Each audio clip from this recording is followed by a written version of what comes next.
वबिल्लाह तौफीक।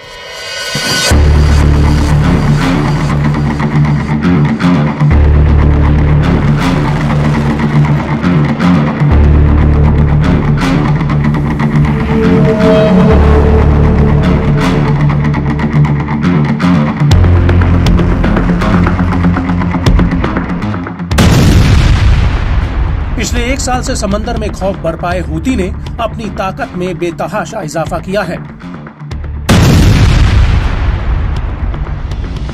चाहे वो मिसाइल हो, ड्रोन्स हो या फिर समुद्री ड्रोन्स, आज हूती के तरकश में मॉडर्न टेक्नोलॉजी से लैस हर वो हथियार है जो अमेरिका और ब्रिटेन जैसे देशों के लिए भी बड़ा सिरदर्द बने हुए हैं।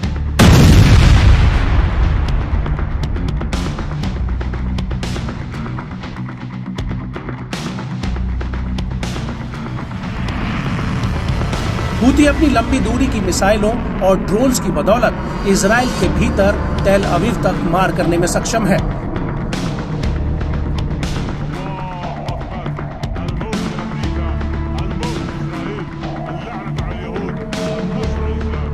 तो वहीं लाल सागर से लेकर हिंद महासागर में भी उसकी पहुंच से इजराइल या उससे संबंधित कोई भी जहाज अब दूर नहीं है। और इसी ताकत के दम पर हूती ने लाल सागर में सैकड़ों जहाजों पर हमलों के साथ साथ 2 जहाजों को समंदर में डुबो दिया है।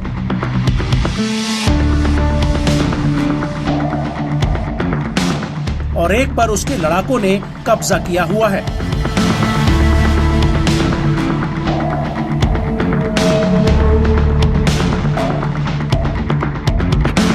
और इन्हीं हमलों की कड़ी में हूती ने अब एक और बड़ा हमला किया है।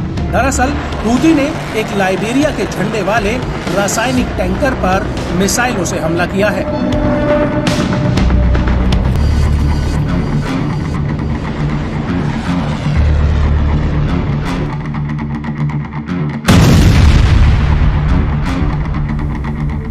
ये जहाज लाल सागर में पूर्वी अफ्रीका के तट से गुजर रहा था, जिस पर हूती के लड़ाकों ने एक मिसाइल से हमला किया, जिससे जहाज क्षतिग्रस्त हो गया है।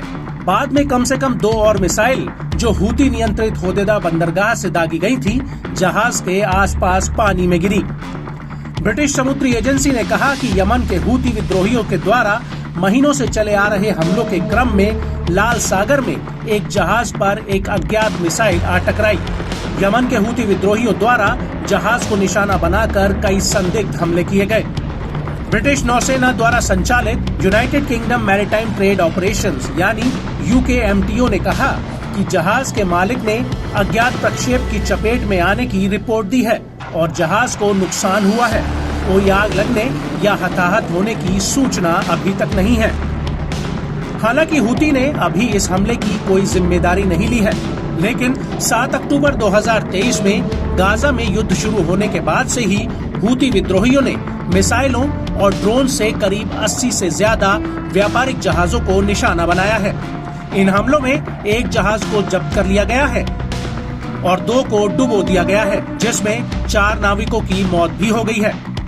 हूती का कहना है कि जब तक गाजा में हमास के खिलाफ इजराइल के हमले बंद नहीं हो जाते, तब तक इजराइल अमेरिका और ब्रिटेन से जुड़े जहाजों को निशाना बनाते रहेंगे। हालांकि हूती ने ऐसे कई जहाजों पर भी हमले किए हैं जिनका इजराइल, अमेरिका या ब्रिटेन से बहुत कम या कोई संबंध ही नहीं था।